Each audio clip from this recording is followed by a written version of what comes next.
I finished my design and I'm happy with it, so now it's time for me to transfer my design to the metal. You will need some supplies for this next step. You'll need a piece of metal the same size as your design, you will need a phone book, you will need masking tape, and a pen. First, you need to decide which side of the metal you want to show in your design. I chose to have silver showing instead of copper, so I set my design on top of the silver and I had the copper on the back side. Then I took small pieces of tape and I secured my design to the metal. I made sure that the edges aligned or were even, so that way when I went to transfer my design, it would be centered on the metal. One of the tips with adding the masking tape, pick areas where you don't have a lot of design to tape it, so that way you're not trying to transfer the design through the masking tape. When transferring our design to the metal, we need to work on a soft surface, so make sure you have a phone book underneath your metal and paper.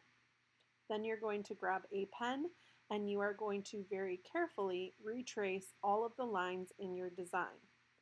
Notice how slowly I am tracing my design. Every mark that we make when tracing or embossing or etching is permanent. There is no way to erase marks in your metal, okay? So when you trace over anything or write on top of your metal, anything that you press into the metal will transfer, okay? So please keep in mind that there is only enough metal for one sheet of metal per person due to the cost of the metal. So you want to take your time and be very accurate when you are transferring your design onto the final metal. So go slowly, take your time, and trace your design onto the metal.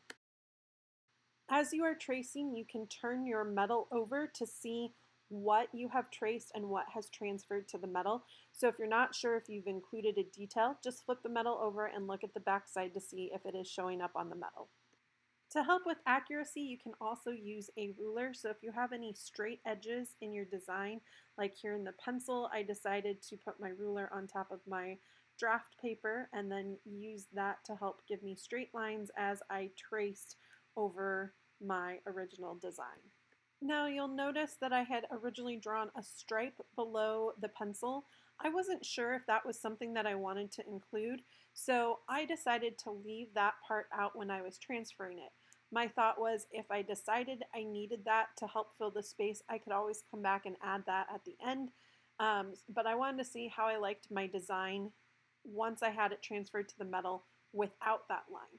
So if you're unsure about any parts of your design, feel free to leave them off of your design until after you have the entire design transferred, and then decide if you truly need those elements of your design. Remember to periodically flip your metal over to double check to see how things are transferring in your design. Once you have traced your entire design with the pen in order to transfer it to the metal, you are going to flip your drawing over again so you can see that everything has indeed transferred to the metal.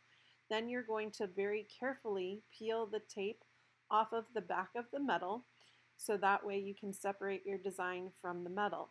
We want to keep our draft drawing because we're going to test colors on it later. So once you have peeled all of the tape off of the metal, you're going to very carefully fold it over onto the back of the paper. If you try to remove it from the paper, it can cause the paper to rip because this is a very thin paper. Be careful as you are handling your metal. One thing I do want to warn you is it can sometimes give you like paper cuts.